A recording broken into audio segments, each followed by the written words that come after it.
Iglesia Cristiana de Restauración Familiar tiene el agrado de presentar al pastor Cristian Bonifaz con un mensaje para alcanzar madurez y vivir mejor, esperando les sea de bendición para usted y su familia. Vamos a leer desde el 25, Proverbios 1:25. Nos dice la bendita palabra de nuestro Señor. Leemos en el nombre del Padre, del Hijo y del Santo Espíritu de Dios. Sino que desechasteis todo consejo mío, y mi reprensión no quisisteis. También yo me reiré en vuestra calamidad, y me burlaré cuando os viniere lo que teméis. Cuando viniere como una destrucción lo que teméis, y vuestra calamidad llegare como un torbellino. Cuando sobre vosotros viniere tribulación y angustia, entonces me llamarán y no responderé. Me buscarán de mañana y no me hallarán, por cuanto aborrecieron la sabiduría y no escogieron el temor a Jehová, ni quisieron mi consejo, y menospreciaron toda reprensión mía. Comerán del fruto de su camino y serán hastiados de sus propios consejos, porque el desvío de los ignorantes los matará, y la prosperidad de los necios los echará a perder. Mas el que me oyere, ¿qué dice? Habitará confiadamente y vivirá tranquilo, sin temor del mal. Tome su asiento y cierre sus ojitos. Padre, en el nombre de Jesús, nos acercamos una vez más a tu presencia, Padre, y te rogamos que manifiestes tu gloria, Padre. Que manifiestes, Señor, tu palabra. Padre, nos humillamos delante de ti. Padre, reconocemos que nuestra sabiduría no es nada, Señor. No es nada, bendito Dios. Reconocemos que nuestro conocimiento no es nada, Padre. Que solo es tu palabra la que puede salvarnos, tu palabra la que puede perfeccionarnos, la que puede, Señor, librarnos, bendito Dios. Es tu palabra, mi Dios. Abro mi corazón, Señor, dígale, para que tu palabra se siembre. Padre, ayúdanos. Padre, háblanos. Padre, guíanos. Toma tu control, Señor, de mí, Padre, de mis palabras. Toma control, Señor, aún de nuestros pensamientos, Padre. En el nombre de Jesús, Dios Todopoderoso, te rogamos con toda humildad, Señor, háblanos hoy. Háblanos tú, Señor. Háblanos tú, Padre, en el nombre de Jesús. Gracias, Padre mío. Manifiesta tu gloria, que tu nombre es exaltado y que todos los que están aquí reconozcan que tú eres el Señor, el Dios Todopoderoso, que juzga, pero que también hace misericordia, Señor. Padre, gracias te damos en el nombre de Jesús. Amén y amén. Gloria a Dios. Gloria al Señor. Yo quiero empezar haciéndole una pregunta, hermano. ¿Usted cree que, escúcheme bien, usted cree que la misericordia de Dios es para siempre? ¿Usted cree que la bondad de Dios es para siempre? ¿Cree usted que la misericordia de Dios no tiene un límite? ¿Que la bondad de Dios no tiene un límite, hermano? ¿Cree usted que la paciencia de Dios no tiene un límite? ¿O sí tendrá un límite la paciencia de Dios? Amén. Fíjese, hermano, que cuando leemos esto, nos damos cuenta de algo, hermano. Nos damos cuenta de que la bondad de Dios sí tiene un límite. De que las misericordias de Dios sí tienen un límite. El salmista David lo dijo, hermano: tu bondad y tu misericordia me seguirán todos los días de mi vida, y en tu casa moraré por largos días, decía el salmista David. Pero la misericordia, esa bondad, esa misericordia jamás se apartó de la vida del salmista David. Pero algo pasó en su vida. Llegó un punto en el que el salmista David, por ponerle el ejemplo del salmista David, el salmista David empezó a darle la espalda al Señor, le dio la espalda a Dios.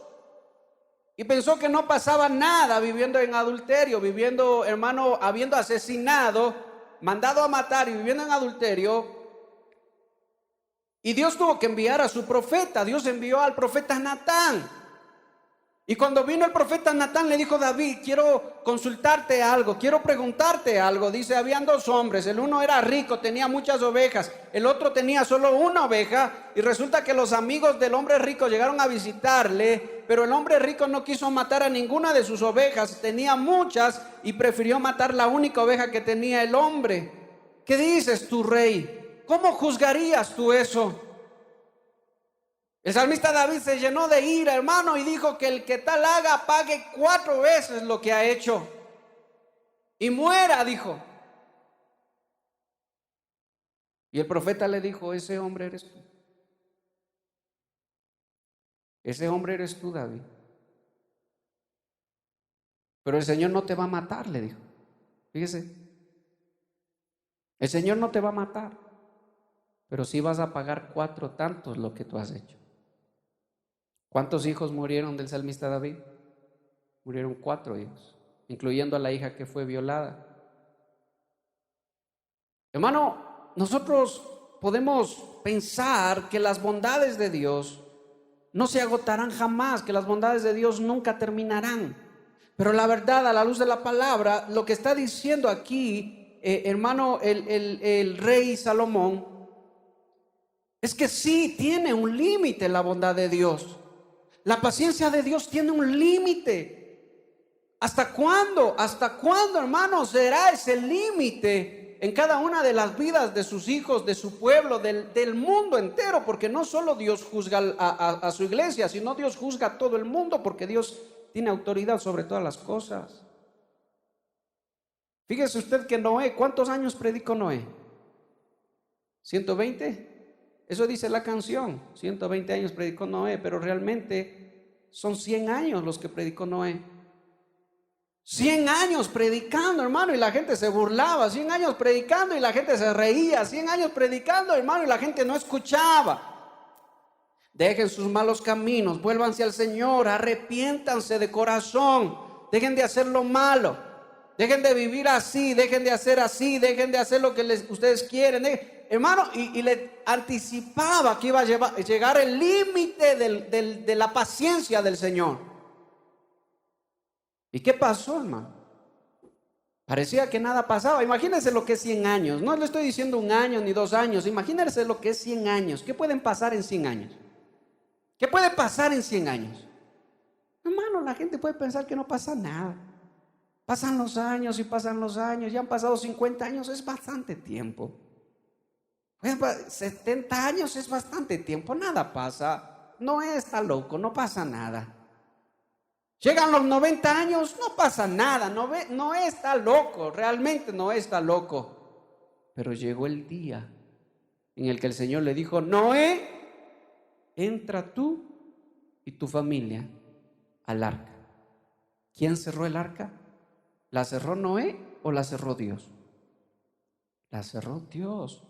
Porque si Noé cerraba el arca, sus sentimientos tal vez le engañaban, hermano, y él podía abrir el arca para que la gente entre. Al escuchar que la gente estaba muriendo, la gente estaba llorando, la gente estaba desesperada, gritando, Dios cerró el arca. Y Dios le dijo a Noé, cuando cerró el arca, ¿sí? Figurativamente Dios le dijo: yo termino hoy en la oportunidad de los hombres. Entra tú y tu familia. Y Dios cerró el arca y nadie más pudo entrar al arca. Las misericordias de Dios tienen un límite. Las bondades de Dios tienen un límite. Yo como cristiano no puedo pretender jugar con Dios. Hermano, yo puedo jugar con cualquier persona, puedo jugar, aunque no sería lo ideal, yo puedo jugar con cualquier persona, pero jamás puedo jugar con la palabra de Dios. ¿Sí me escuchó? Lo que yo jamás debiera hacer es jugar con Dios. Cuando un cristiano empieza a llevar una doble vida, hermano, cuando un cristiano empieza a hacer lo que desea, fíjese lo que dice aquí, me impacta mucho, hermano. Llamarás, dice, y no te responderé, dice. Me buscarán de mañana, ¿y qué dice? Y no me van a hallar. ¿Por qué? Porque cuando tuviste la oportunidad de escucharme, ¿qué dice? Me despreciaste. Fíjense, hermano, cuando tuviste la oportunidad de escucharme, no quisiste escucharme. Cuando tuviste la oportunidad de prestar atención, no quisiste escuchar. Usted ve, hermano, cómo la gente muere. Hay muchachos que mueren muy jóvenes. Les contaba ayer a los jóvenes del caso de los jóvenes que, hermano, lamentablemente salieron a tomar en el carro del papá y el carro se viró y cayó justo en el canal. Hermano, de una manera sorprendente, que el carro encajó justo en el canal donde ellos quisieron escapar y las puertas quedaron, hermano, aprisionadas en el canal y el agua seguía viniendo. Una fea muerte. Ellos sabían que iban a morir. El agua se iba llenando, hermano. Murieron ahogados. Nadie los vio, nadie los miró, nadie se dio cuenta para poder auxiliarlos. Hermano, nadie estaba ahí. Y les comentaba a los jóvenes y les decía, ¿qué tal si ese día? ¿Qué tal si ese día? Ellos, hermano, tenían oportunidad de hacer otra cosa, tenían oportunidad de ir a otro lado. Pero de pronto uno de ellos le dijo, vente, vamos a tomar, vámonos en el carro de mi papá, vamos a ir acá, vamos a ir acá. Tal vez invitaron a muchos más, pero otros no fueron. Pero ese día, los que estaban ahí, en ese lugar, en ese momento, los que tomaron la decisión de estar ahí, ese día, hermano, terminó su vida aquí. Hebreos 9:27 dice que una sola es la oportunidad del hombre para arrepentirse. ¿Cuál? ¿Cuándo? Mientras vive. Diga conmigo, ahora. Una sola es la oportunidad del hombre. Es que yo no puedo pensar, hermano, que puedo yo llevar una doble vida. Yo no puedo pensar que puedo vivir desobedeciendo los caminos del Señor. Yo no puedo pensar que puedo vivir haciendo lo malo.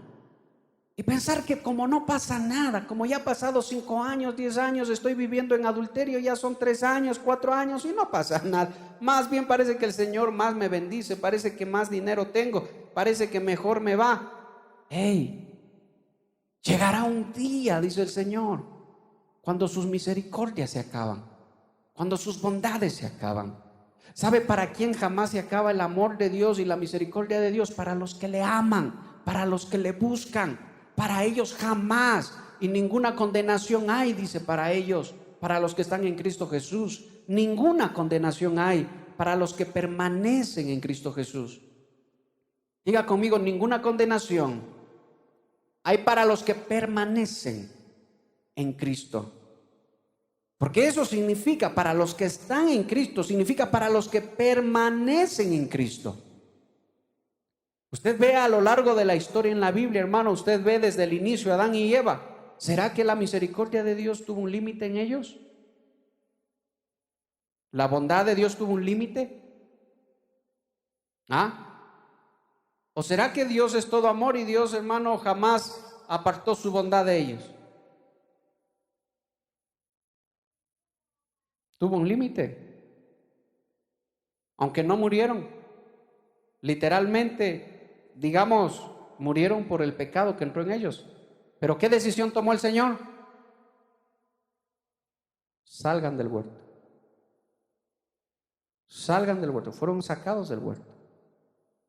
Fíjese, si usted lo ve en la historia, hermano, como le comentaba con Noé, la misericordia de Dios tuvo un límite para con el mundo. Si usted lo ve en el caso, hermano, del salmista David, la misericordia de Dios tuvo un límite. Y así usted va viendo en el pueblo de Jerusalén, la misericordia de Dios tuvo un límite. ¿Cuántos años profetizaron los profetas? ¿Cuántos años cumplió el último profeta, que fue Jeremías, hermano? Y vino el cautiverio para el pueblo de Israel, que duró 400 años. ¿Cuántos años? ¿Cuántos profetas Dios gastó? ¿Cuántos profetas? Escúcheme, iglesia. ¿Cuántos profetas Dios gastó enviando a su pueblo? Profeta tras profeta, palabra tras palabra, reprensión tras reprensión, hermano, y el pueblo no quiso escuchar. Y en el tiempo de Jeremías habían otros profetas que decían, no viene nada, destrucción. Más bien el Señor, acuérdese cuando Jeremías se presenta con el yugo, con el yugo puesto sobre él delante del rey, en representación de cómo iba a ir el pueblo de Israel cautivo por los babilónicos. Y se levanta un profeta falso y coge, hermano, la espada y golpea el yugo de Jeremías y le dice, así dice el Señor. Fíjese, tomando el nombre del Señor en vano. Así dice el Señor, así como yo destruyo este yugo, así el Señor destruirá el yugo del pueblo de Israel. Y el profeta Jeremías le dijo, en 2 años vas a morir por haber usado el nombre del Señor en vano. Y ahora ya no hay vuelta atrás, le dijo. Tu rey vas a ser esclavo en Babilonia. Fíjese, ya no hay vuelta atrás, ya no hay regreso, ya no hay Señor perdóname, Señor me arrepiento, ya no, hasta ahí llegó. Porque decidieron escuchar a los falsos profetas. Hermano, nosotros vivimos aquí, hermano, y en este tiempo donde se habla mucho, hermano, del amor de Dios, la misericordia de Dios, la bondad de Dios. Pero usted tiene que entender que las misericordias de Dios tienen un límite. En la vida de algunos más, en la vida de algunos menos. Solo Dios lo sabe. Solo Dios sabe por qué muchos mueren tan jóvenes. Solo Dios sabe por qué muchos se les permite llegar a los 70, 80 años en su vida desordenada. Y el Señor tiene misericordia. Solo el Señor sabe cómo hace esas cosas. Eso es algo del Señor, hermano. Pero de que la misericordia de Dios tiene un límite, sí tiene un límite. Y yo debo entender eso en mi vida. Yo debo entender eso, hermano. Porque si yo puedo vivir descuidadamente de esas cosas y pensar que no pasa nada. A mí me desespera cuando, hermano, cuando la iglesia no avanza, no camina. No estoy diciendo que la iglesia no se llene, no, el número es lo de menos. A mí me desespera cuando un cristiano, hermano, no logra entender para qué el Señor lo llama, para qué está en una iglesia, para qué está caminando en pos del Señor. Eso, hermano, es triste.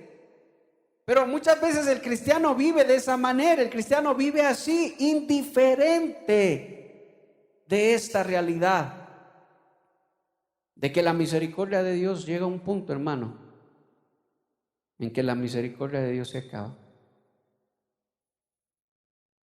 Recuerdo claramente, hermano, no sé si le he contado, me parece que sí. Recuerdo claramente, hermano, cuando en un sueño el Señor me mostró a mi papá en una camilla. Yo estaba como en una ventana ahí y al lado mío estaba un hombre. Yo no le miraba el rostro, solo le miraba hasta los hombros nada más. Y en esa camilla estaba mi papá y el que estaba al lado mío me dijo: dile que se le acabaron las oportunidades. Ahí en la camilla le estaban operando. Y yo miraba que mientras le estaban operando, hermano, los doctores se asustaron y hermano, empezaron a moverse de aquí para allá los doctores y dijeron: se fue, se murió. Y otra vez la voz me volvió a decir lo mismo: se le acabaron las oportunidades. Hermano, ¿y qué cosa? Decirle a mi papá, porque vive en otra ciudad, decirle, llamarle y decirle: el Señor me dice que se te acabaron las oportunidades, siendo un hombre católico, hermano, no queriendo, o era un hombre católico, nunca se acercó a las cosas de Dios. Llamarle y decirle: el Señor me dice que tus oportunidades se acabaron, arrepiéntete. Y solo Dios sabe cómo hace las cosas. Resulta que cuando yo me di cuenta, él había venido ya a Riobamba y él estaba aquí. Y me llamó y dijo: estoy en Riobamba, voy a pasar saludándote. Hermano, y el Señor sabe cómo hacer las cosas. Pasó por mi casa. Y a mí me daba mucha, ¿cómo le digo, hermano? Un poco de recelo. Pero a la final le dije: mire, esto es lo que el Señor me muestra, esto es lo que el Señor me dijo. Le van a operar. y va a morir en esa operación. Y el Señor me dijo que sus oportunidades se acabaron porque no se arrepiente de los malos caminos que hace, que vive. Y cuando le dije eso, se puso pálido y dijo: es verdad, me tengo que operar, pero no quiero. Dijo: me da miedo operarme. Bueno, le dije: entonces arrepiéntase, busque al Señor, cambie sus malos caminos, deje su doble vida, empiece a buscar al Señor. Para la gloria de Dios, hermano, ya aceptó a Cristo, se congrega, ya se bautizó, con sus luchas y todo ahí sigue, hermano, pero ya conoce la palabra. Y eso a mí me alegra, hermano, eso a mí me alegra. Pero cuando Dios ha decidido que la oportunidad se le acabó a alguien, hermano, cuando las oportunidades se acabaron, cuando el tiempo se acabó y Dios empieza a juzgar al mundo, Dios empieza a juzgar su iglesia. Acuérdense de lo que dice la Biblia: el juicio empieza ¿por dónde? ¿Por afuera o por adentro? Por casa, dice. El juicio empieza por la casa. Lo primero que Dios empieza a juzgar, cuando Dios le muestra a Jeremías, le muestra las visiones, hermano, y le empieza a mostrarle, lo primero que Dios le muestra es el templo y lo que se hace dentro del templo. Es el altar y lo que se sacrifica en ese altar. Y Dios le dice a Jeremías: mira lo que hacen en el altar, mira lo que hacen en el templo, mira lo que hacen en la casa que lleva mi nombre. Y después de haberle mostrado lo que pasaba en el templo, Dios le saca a la ciudad y le dice: mira lo que hacen en la ciudad, mira lo que hacen. Por ahí va a empezar el juicio. Fíjese. Entonces, hermano, nosotros vivimos indiferentes de esas cosas. Nosotros preferimos escuchar un mensaje, hermano, de prosperidad, tal vez de amor, de bondad, de que nos va a ir bien en todas las cosas, de que Dios nos va a dejar vivir largo tiempo. Sí, ese mensaje, hermano, es para los que han alcanzado madurez y para los que entienden lo que es temor al Señor. Diga conmigo: temor a Dios. ¿Sí sabe usted lo que es tener temor de Dios? ¿Sabe lo que es tener temor de Dios? Amén. Temblar delante de Dios. Dice que cuando Isaías 6, hermano, el Señor se mostró al pueblo, a Isaías, dice que los quiciales del templo, las columnas del templo temblaban como gelatina. ¿Sabe qué? Eso es tener temor de Dios. Que el hombre que está mirando, hermano, a la mujer ajena, que está codiciando a la mujer ajena, tiemble delante de Dios y diga: Señor, perdóname, porque tú me estás mirando. Señor, perdóname, porque eso tú aborreces. Señor, perdóname la vida, porque yo entiendo que el Señor puede, hermano, decidir: bueno, te vas de esta tierra y se acabó. El que vive haciendo lo malo, hermano, que no aprende a tener temor de Dios. Y qué bueno fuera que la iglesia aprendiera a tener temor de Dios. El cristiano que sale de la iglesia, hermano, como si nunca hubiera ido a la iglesia. El cristiano que sale escuchando la palabra de Dios, como si nunca hubiera escuchado la palabra de Dios. En el camino va peleando, hermano, en el camino va con celos, con iras, con enojos, con disensiones, como si nunca hubiera estado en la presencia del Señor. Como si nunca hubiera escuchado la palabra. El cristiano que vive de esa manera, hermano, es el cristiano que no ha entendido, el cristiano que no tiene temor de Dios. Yo tengo que aprender a tener temor de Dios, hermano, aún siendo pastor, mucho más todavía. Pero siendo todos nosotros iglesia de Cristo, debemos aprender a tener temor de Dios. ¿Qué me dice usted de esta ciudad, hermano? ¿Qué pasó con Sodoma y Gomorra? Génesis 19, abra su Biblia ahí, Génesis 19. Yo quiero que usted medite en esto.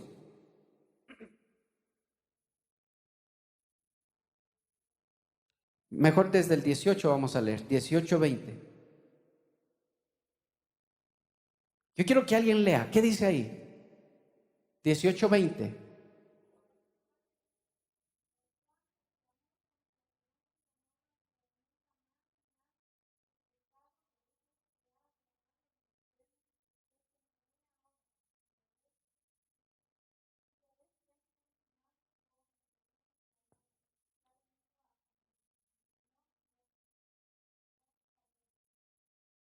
Fíjese de una cosa.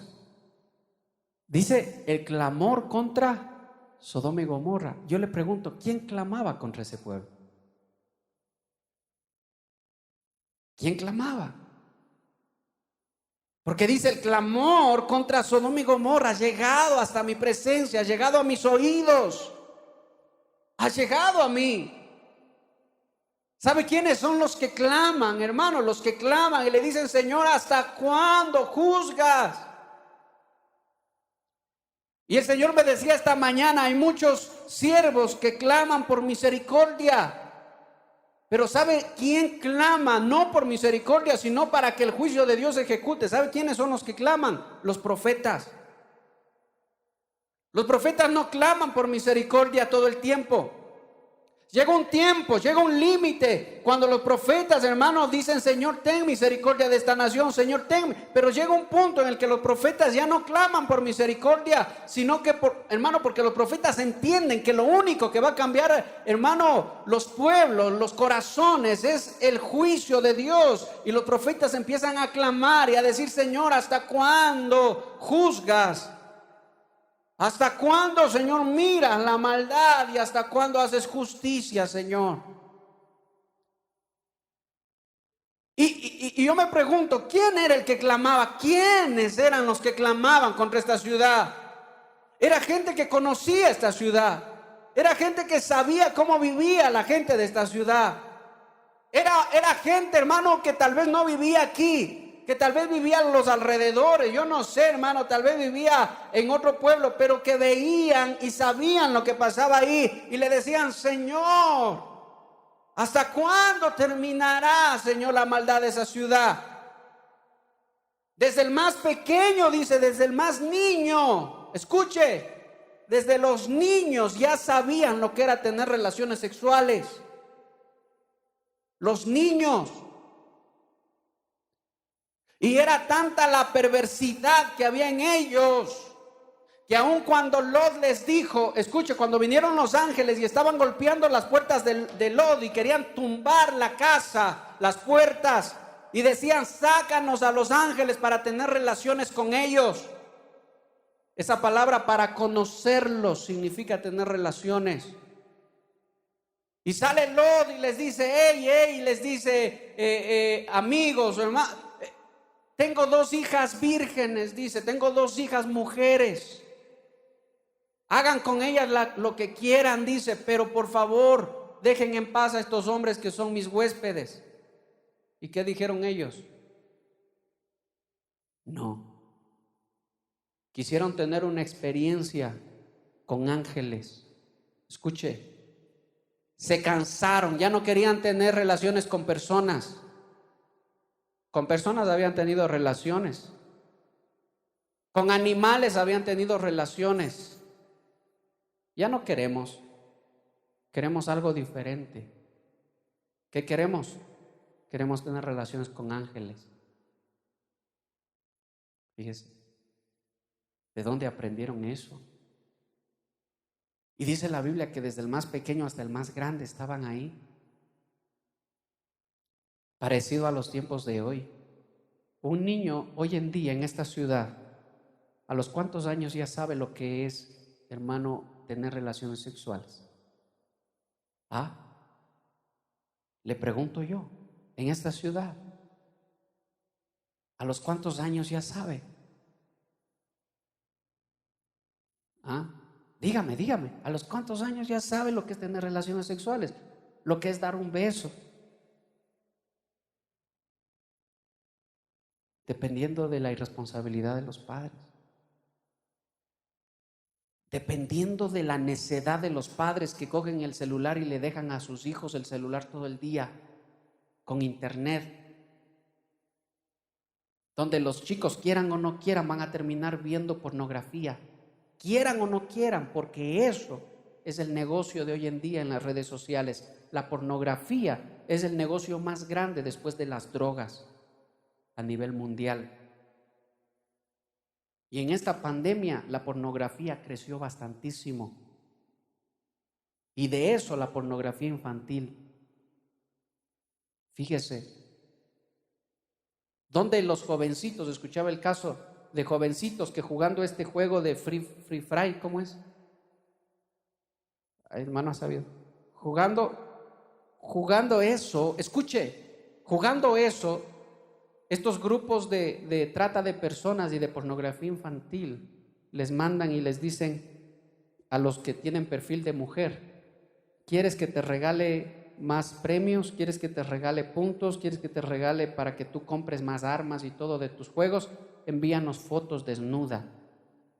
Y estos muchachos se crean perfiles de mujeres, les mandan la solicitud y ellos toman fotos a las hermanas cuando ellas no saben, y cogen y envían esas fotos a los de pornografía, y reciben a cambio dinero, reciben a cambio cosas para esos juegos.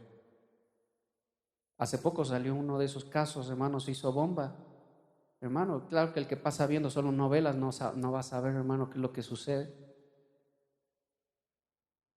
Y hay padres necios, incluso dentro de los cristianos, hermano, que piensan que no pasa nada. El Señor me guarda, el Señor me protege, no oro casi nunca, pero no pasa nada. Oro solo cuando voy a la iglesia, leo la Biblia solo en la iglesia cuando ponen en la pantalla, pero no pasa nada. Padres con ojos cerrados, padres ciegos, que no se dan cuenta de lo que está pasando con sus hijos cuando el diablo los está arrastrando, hermano. ¿Qué necesidad tienen tus hijos de tener un celular? ¿Qué necesidad tienen tus hijos? No es por las clases, estate ahí cuando estén en clases. Espera que terminen las clases y quítales ya, quítales, sálvalos, líbralos.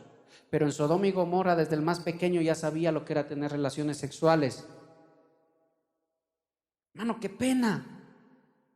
Pero hemos llegado a esos tiempos, escúcheme, y el clamor, dice, el clamor llegó delante del Señor contra esa ciudad. O sea que habían quienes clamaban y decían: Señor, ¿hasta cuándo terminas con esa ciudad? Señor, ¿hasta cuándo destruyes esa ciudad? Porque lo que se hace ahí no se ha visto jamás en el mundo.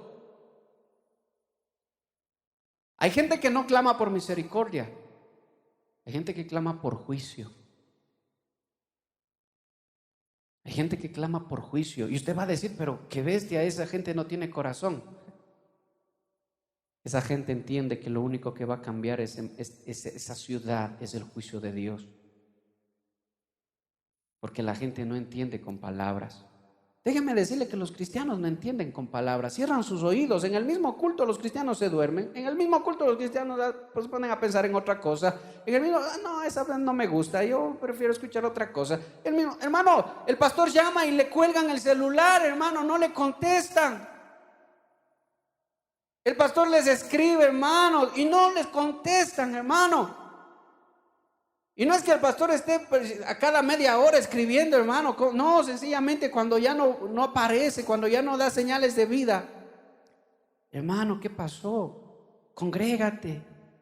Vuelvan a las cosas del Señor. Cerramos los oídos. ¿Y sabe qué va a pasar? Que va a llegar a cumplirse esto. Clamarán a mí, dice el Señor, y ya no les voy a responder. Me buscarán desde mañana, dice, pero ya no me van a hallar. Porque cuando tuvieron la oportunidad, no quisieron escucharme. Cuando tuvieron el privilegio de escucharme, no quisieron escucharme. Llegó un día en el que el Señor dijo: se acabó. Descendió el Señor y vio. A ver, voy a ver si el clamor contra Sodoma es como parece. Y el Señor descendió, dice él mismo, y miró lo que se hacía en esa ciudad. Y el Señor envió sus ángeles por el clamor de Abraham, de un justo, que dijo: Señor, no mates a los justos con los impíos. Señor, ten misericordia, si hay 5 justos. Y el Señor dijo, está bien, si hay 5, perdono a la ciudad entera. Mire, por 5 justos perdono toda la ciudad. ¡Wow! Pero ¿sabe cuál era la sorpresa? Que no había ni 2, porque aún la esposa de Lot amaba a Sodoma y Gomorra. Por eso es que se convirtió en estatua de sal. Porque las hijas de Lot aprendieron a hacer lo malo. Lot pensaba en su inocencia que sus hijas eran vírgenes. Hermano, esas chicas ¿hace cuándo ya no eran vírgenes? Y no estoy juzgando a Lot, pero no había ni siquiera 2 justos. Solo había uno que dice que todos los días golpeaba su pecho y decía, Señor, Señor, todos los días de su vida. Y Hebreos lo dice, el justo Lot. Y Dios envió a sus ángeles, saquen a Lot, lo sacan de ahí, porque hoy se acabó el tiempo de Sodoma y Gomorra. En Sodoma y Gomorra los más pequeñitos ya sabían lo que era tener relaciones sexuales. Hoy, en esta ciudad, no le hablo de este país, le hablo de esta ciudad, porque el Señor me ha hablado acerca de esta ciudad y sé lo que va a pasar en esta ciudad. Y hoy, hermano, le voy a decir de parte del Señor lo que va a pasar en esta ciudad, para que esté listo a las cosas que van a venir sobre esta ciudad. Pero hoy los pequeñitos ya saben lo que es darse un beso, lo que es, hermano, tener una novia, un novio. Hermano, cuando yo era profesor en escuela, en segundo grado ya hablaban, hermano, segundo grado ya hablaban de tener novios, de tener novias. Fíjese, ¿dónde aprendieron eso? En los programas, en los dibujos que veían. Usted se ha dado cuenta que no hay ningún dibujo infantil donde no hayan besos, donde no haya el príncipe con la princesa, donde no haya, hermano, esa sugerencia hacia la sexualidad. Dibujos de niños donde ya se expone la sexualidad en la forma de vestir, y la iglesia va tras de esas cosas, siguiendo las modas del mundo, amostrando el pupo, hermano, porque eso está la moda. ¿Dónde van todas las cosas? Dentro de las mismas iglesias los jóvenes viven en desorden sexual. Alguna vez, hermano, en mi juventud yo visité una iglesia muy grande, asistí a una iglesia muy grande, hermano, donde había muchos jóvenes. Pero llegó un punto en el que yo me acerqué al pastor y le dije, pastor, me voy de esta iglesia. Y el pastor me dijo, pero ¿por qué te vas? Si tú aquí ayudas mucho en la alabanza, tocas aquí con los jóvenes, estás. Le dije, me voy, porque yo no estoy de acuerdo con las cosas que se hacen en esta iglesia. Está mal lo que se hace. Los jóvenes vienen solo a conseguir novias y terminan en relaciones sexuales y en desorden dentro de la misma iglesia. Y el pastor, hermano, viajando por el mundo, hermano, era famoso el pastor, era director de ni sé cómo, ni sé cuánto, y la iglesia, hermano, hacía lo que le daba la gana. Fíjese, hermano, por eso yo le digo que el juicio empieza por casa, y hay muchas iglesias por donde va a empezar el juicio. Por eso es que yo le pido al Señor que tenga misericordia de esta iglesia, porque también esta iglesia, hermano, tiene que pasar por fuego para ser probada, y ahí se sabrá lo que es heno, lo que es paja, lo que es hojarasca y lo que verdaderamente se edificó sobre la roca. Ahí se sabrá. Es que no, porque yo voy a presencia el domingo, escucho más o menos, hago así con la cabeza, ya, por eso. No, hermano, corrige tus malos caminos, dice el Señor, corrijan sus malas obras, sus malas actitudes, corrijan sus malos caminos, y el Señor tendrá misericordia de nosotros. Eso es algo que yo tengo que vivirlo, hermano. Yo tengo que vivir eso. Si no, también entro ahí, hermano. También entro al juicio de Dios. Y es que el Señor no tiene, como siempre le he dicho, el Señor no tiene mimados, hermano. Al salmista David, Dios le dijo, te di todo y te iba a dar más, le dijo. Pero cuánto despreciaste mi palabra. Hasta ahí llegó. El Señor no tiene mimados. Cuando su hijo estaba lleno de pecado en la cruz, ¿qué hizo el Padre? ¿Qué hizo? Viró su rostro. Hermano, Cristo estaba lleno de pecado. O sea que el Padre, hermano, Dios no tiene nada que ver con el pecado. Pero llega un día en el que Dios empieza a juzgar el pecado. ¿Cuál es el pecado de esta ciudad? ¿Cuál es el pecado de esta provincia? ¿Sabe usted cuál es el pecado de esta provincia, hermano? ¿Sabe cuál es el pecado de Chimborazo, de la provincia de Chimborazo? ¿Sabe cuál es el pecado? ¿Ah? ¿Sabe cuáles son los pecados? Porque no solo es uno, son muchos los pecados de esta provincia.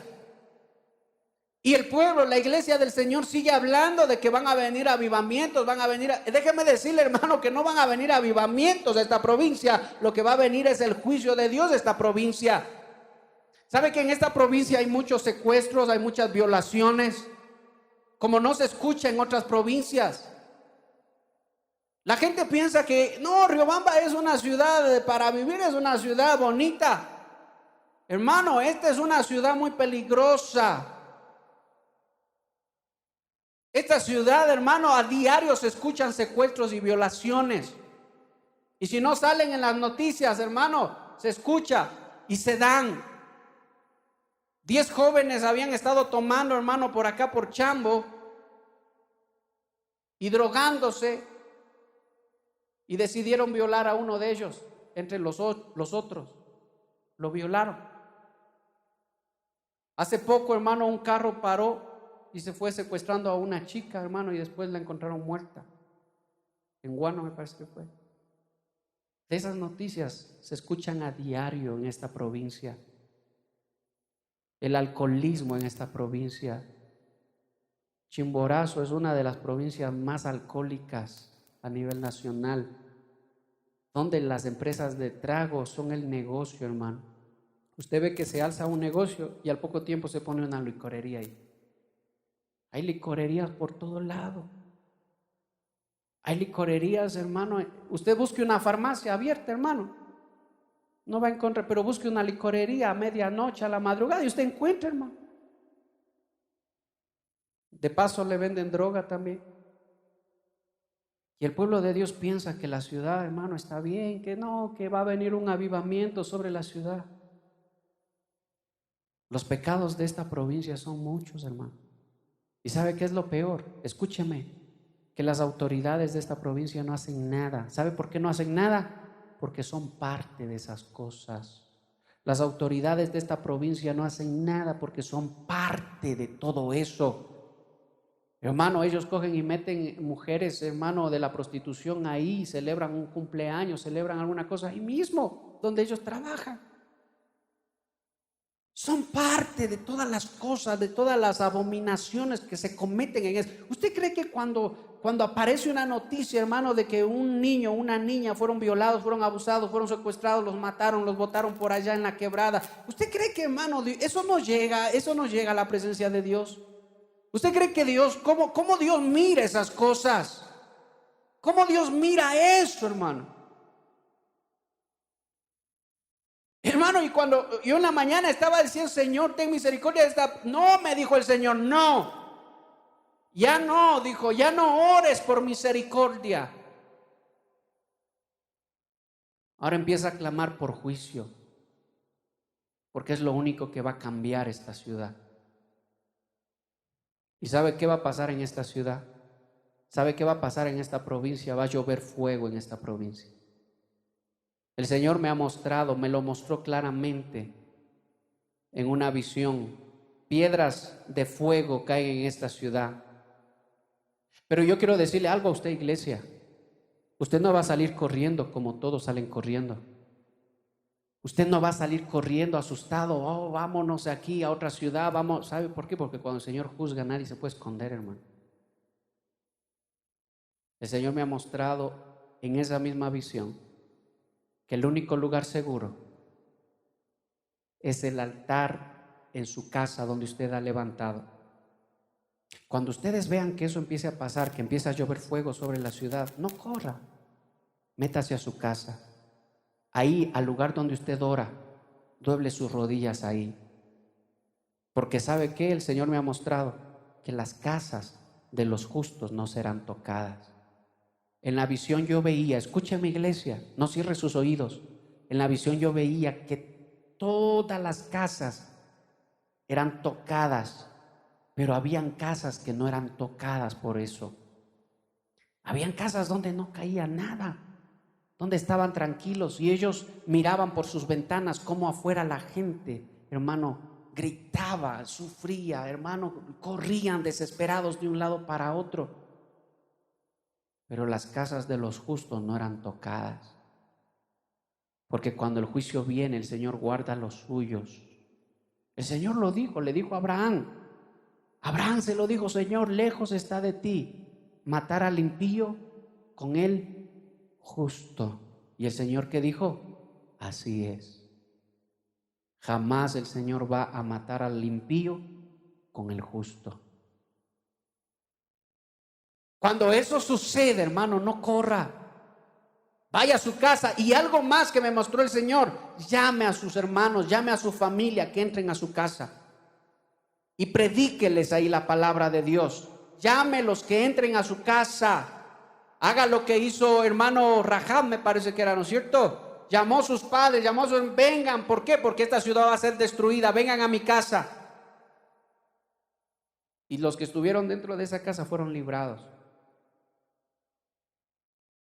Y déjame decirle una cosa: el cristiano que piensa que solo por ser cristiano no va a pasar juicios está equivocado. El cristiano que tenga un altar levantado al Señor, ese va a ser librado. Cuando hablo de un altar, no estoy hablando de velitas, de ahí no.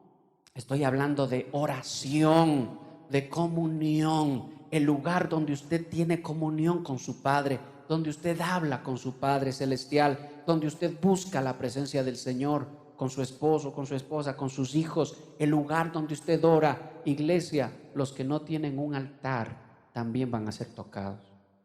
Eso me ha dicho el Señor. Los que no tienen un altar también van a ser tocados.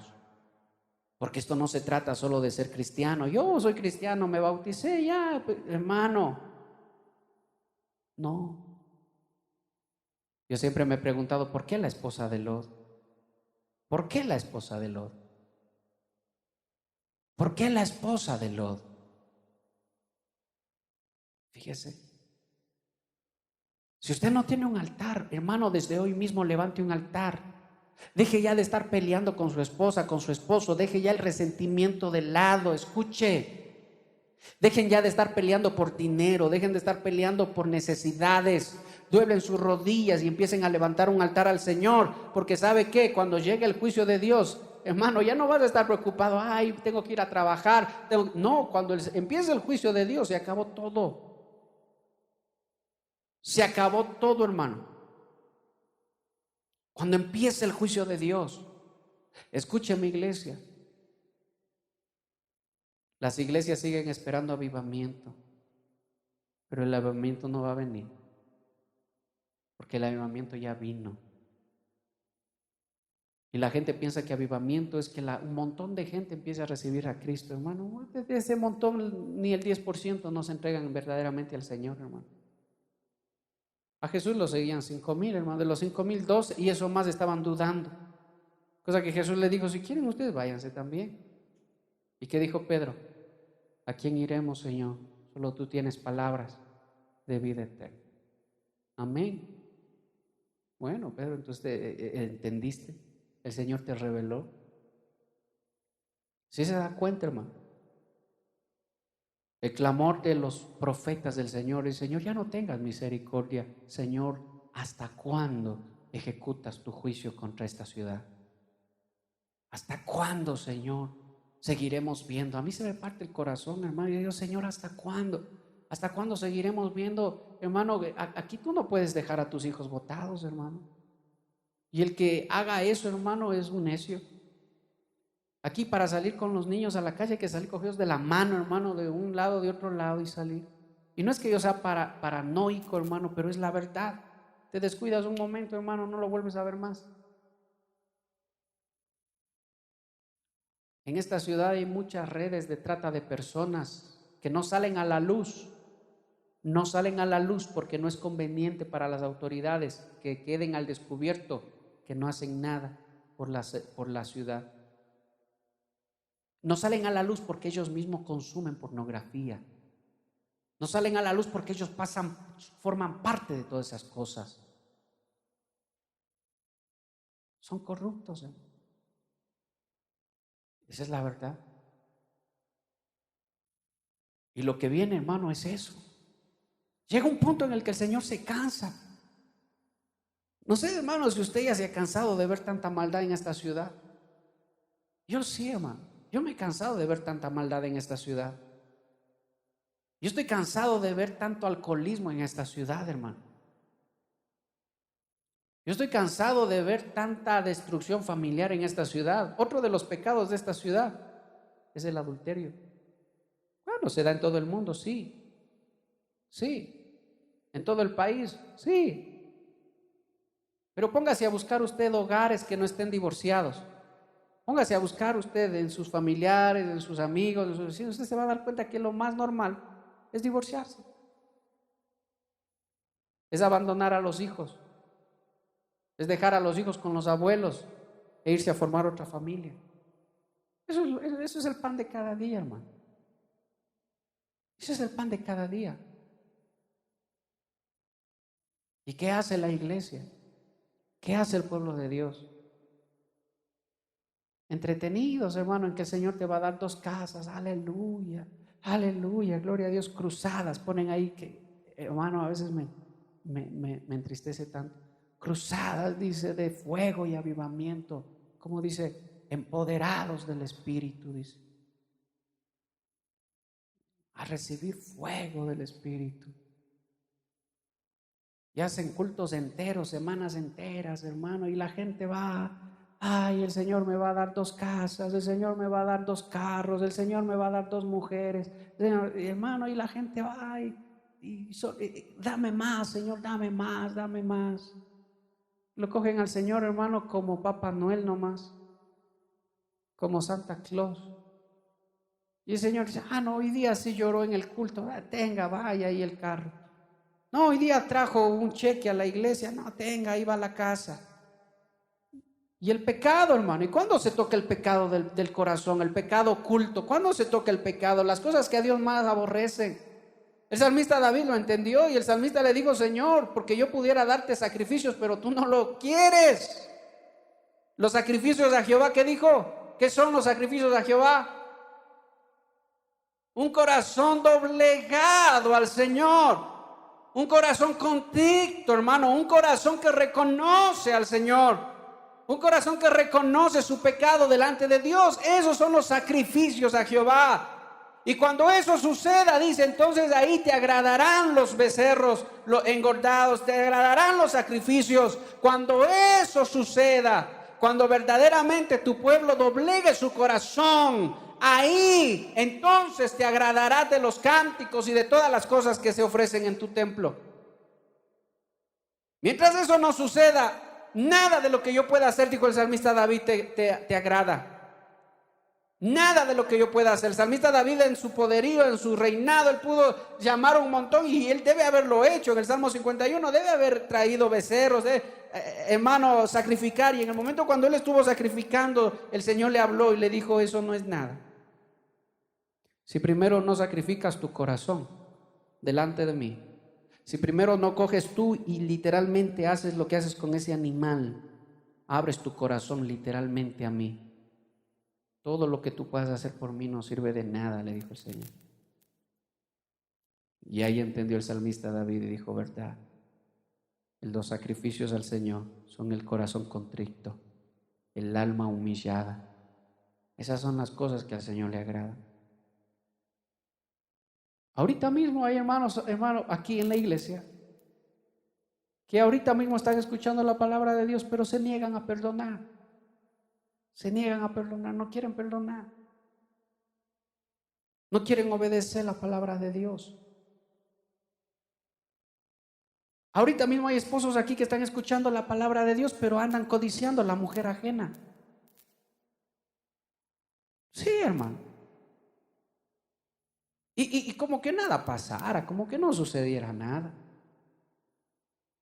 Ya me desespera a veces los músicos, no estoy hablando de aquí, sino estoy hablando en general de todas las iglesias. Los músicos, qué bonito, pueden estar cantando, pero hermano, no entiende lo que dijo el salmista David.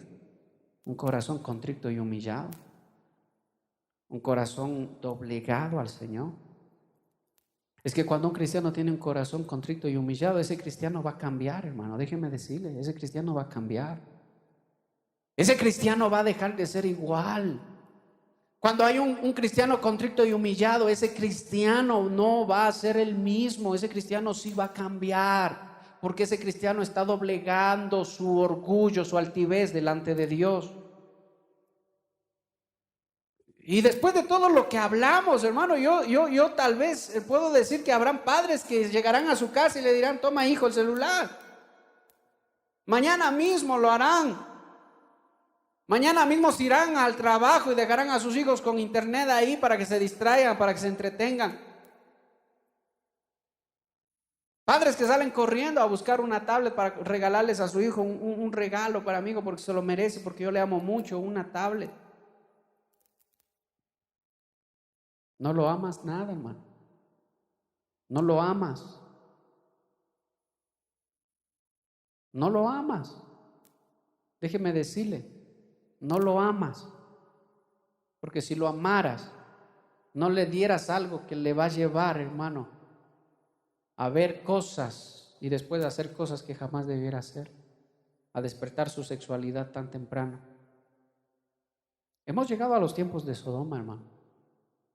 Si usted piensa que no, solo es cuestión de que ustedes se pongan a analizar cómo está esta ciudad, este pueblo, esta provincia.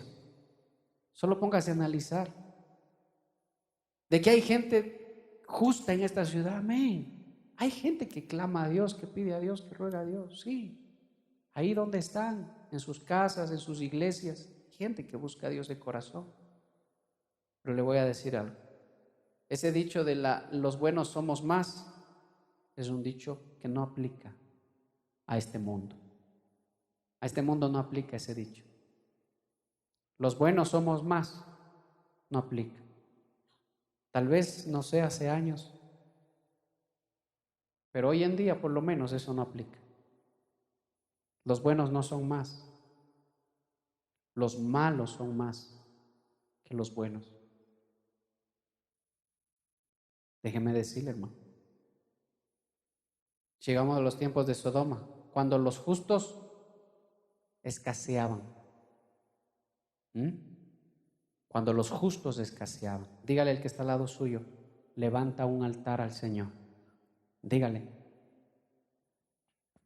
Dígale una vez más: levanta un altar de comunión al Señor en tu casa. Eso es lo único que le va a librar, iglesia. Déjeme decirle, hermano, yo quiero que usted tome esto con mucha seriedad y acuérdese, el día que empiece a pasar eso, el día en que empiece a llover fuego, no se vaya usted corriendo como todo mundo a coger el bus para irse a otra ciudad. Métase en su casa, porque ahí va a estar seguro. Métase ahí, búsquele al Señor, doble sus rodillas y llame a su familia, llame a sus hermanos que entren a su casa y predíqueles la palabra. Porque la casa de los justos no será tocada, hermano. Amén. Cierra sus ojitos un momento ahí, inclina su cabecita y dígale: Padre, en el nombre de Jesús, Padre, te damos gracias, Señor, por tu palabra. Gracias, Señor, porque en ti tenemos toda esperanza. Gracias, Señor, porque en ti yo sé, Señor, tengo la esperanza, Padre, de que tú eres un Dios justo, un Dios bueno, un Dios que hace justicia, que has tenido misericordia por mucho tiempo, Señor. Has tenido mucha misericordia con este país, has tenido mucha misericordia con esta ciudad, con esta provincia, pero la verdad es que la maldad de esta provincia es mucha, Señor.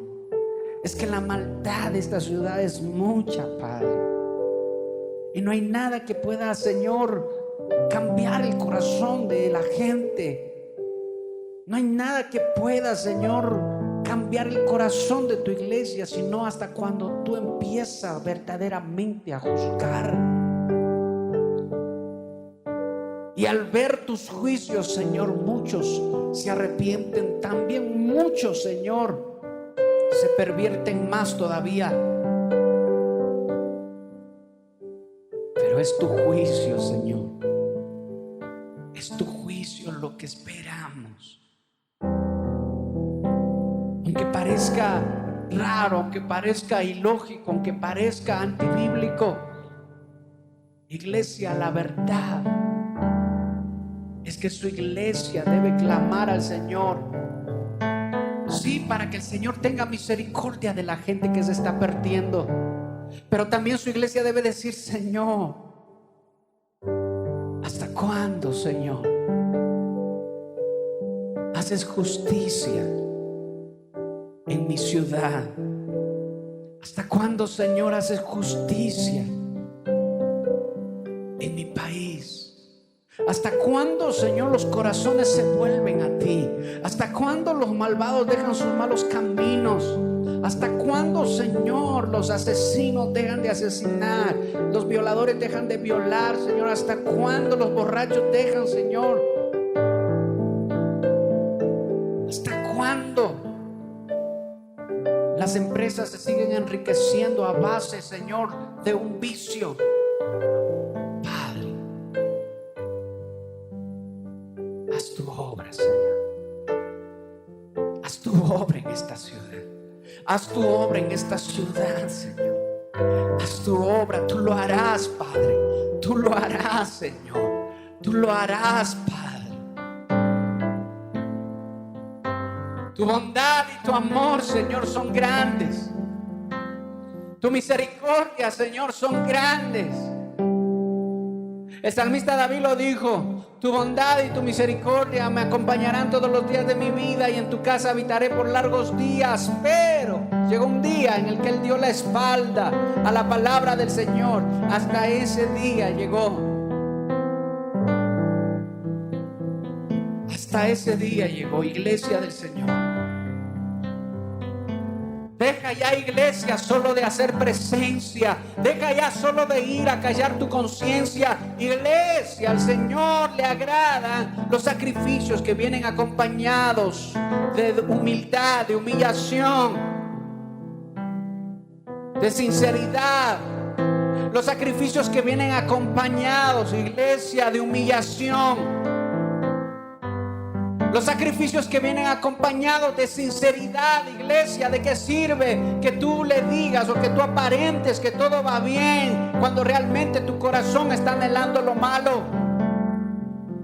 ¿De qué sirve, iglesia, que tú le digas al predicador: no, todo está bien, no pasa nada, no sucede nada, todo está tranquilo, cuando estás a punto de divorciarte?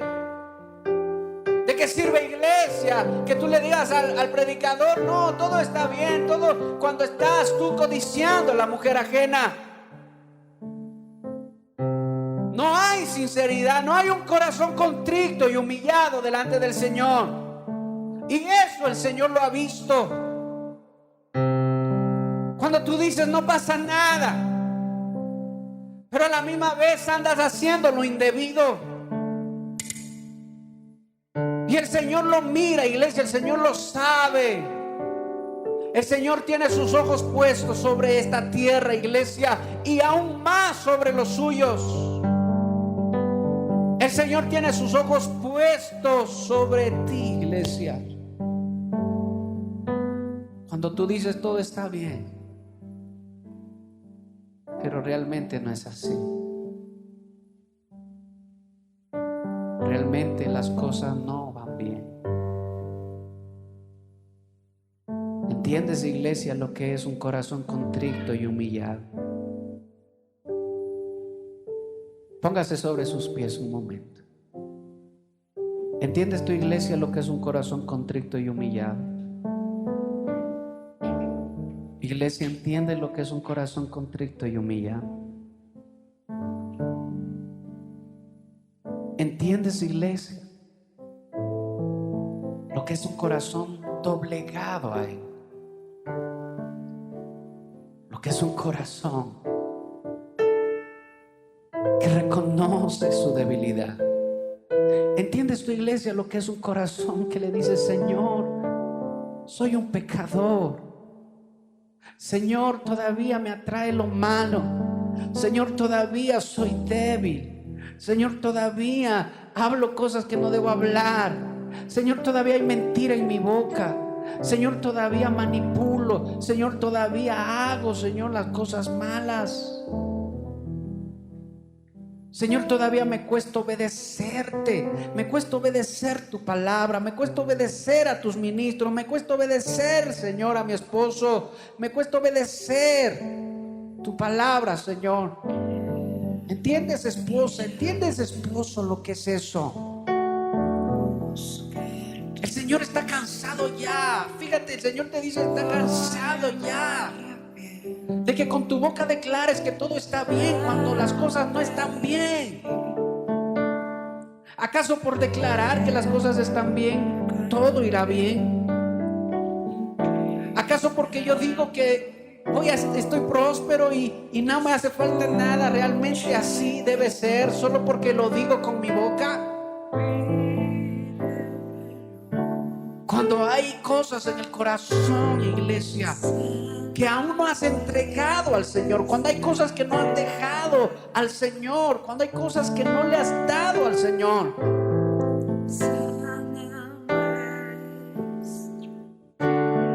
cuando estás luchando con tu sexualidad y no buscas desesperadamente al Señor, no le buscas y le dices, Señor, ten misericordia de mí, porque débil soy, Señor, porque nada soy, Señor, ten misericordia de mí, porque estoy codiciando lo malo, Señor, ten misericordia de mí, Señor, no me mates, Señor, ten misericordia, dame un nuevo corazón, dame una nueva mente, Señor, pon en mí un espíritu recto, hazme de nuevo, Señor, porque soy imperfecto.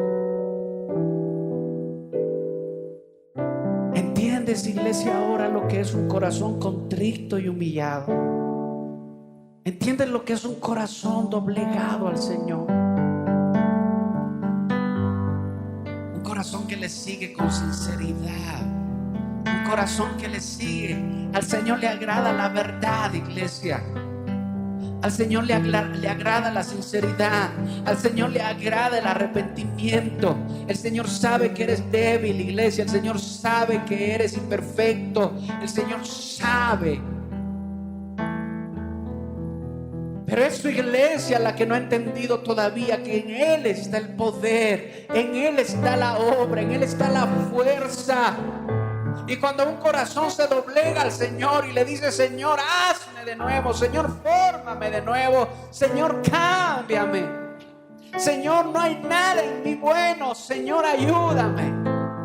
El Señor extiende su mano y el Señor empieza a obrar, y el que empezó la buena obra la terminará.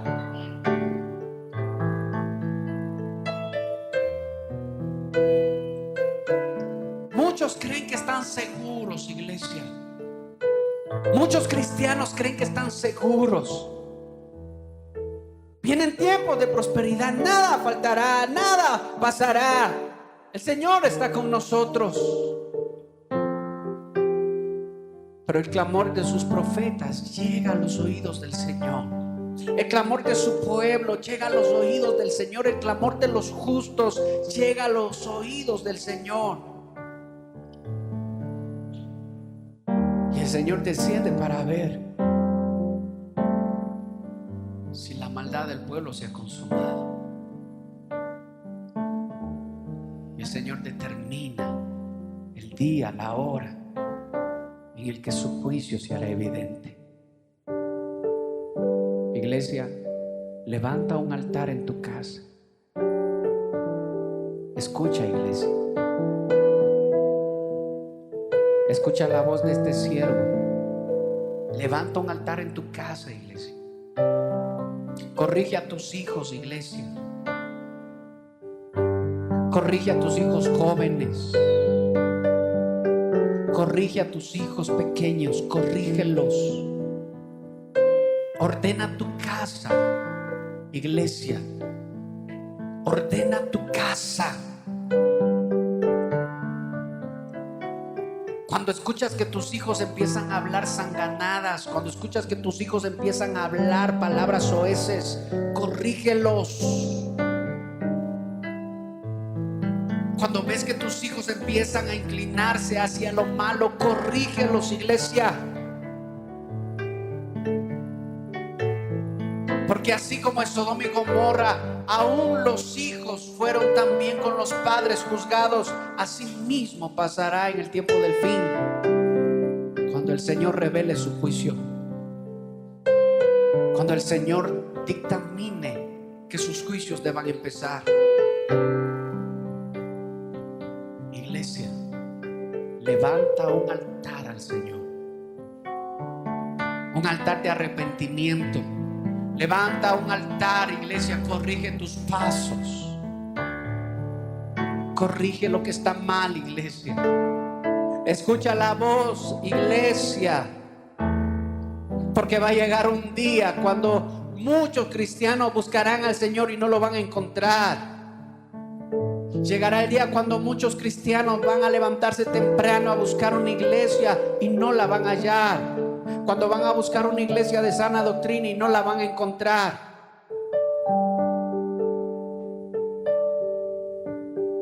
Cuando van a buscar a los profetas del Señor y no los van a encontrar. Llegará ese día, iglesia,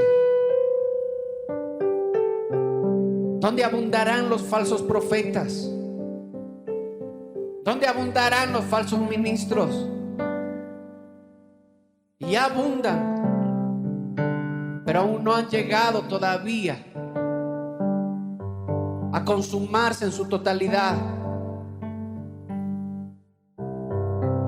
Por eso, iglesia, escucha la palabra del Señor, escucha su palabra. Levanta un altar en tu casa, iglesia. Coge a tus hijos, enséñales a orar. Enséñales. Invita a tu familia, invita a tus hermanos a tu casa, predícales. Visita a tus padres, predícales. Habla la palabra. El Señor pondrá su palabra en tu boca. Levanta un altar, iglesia. Deja ya de titubear, iglesia. Deja ya la doblez. Busca al Señor de todo corazón. Búscale de todo corazón. Búscale de todo corazón. Que se afirmen los pies débiles. Que se afirmen los titubeantes. Que se afirmen los indecisos. Porque el tiempo del Señor ha llegado, iglesia. Y su palabra se cumplirá. Su palabra se cumplirá. Amén y amén. Amén, Señor. Gracias, Padre. Te alabamos en el nombre de Jesús. Amén y amén. Denle un aplauso al Señor, iglesia. Gloria a Dios.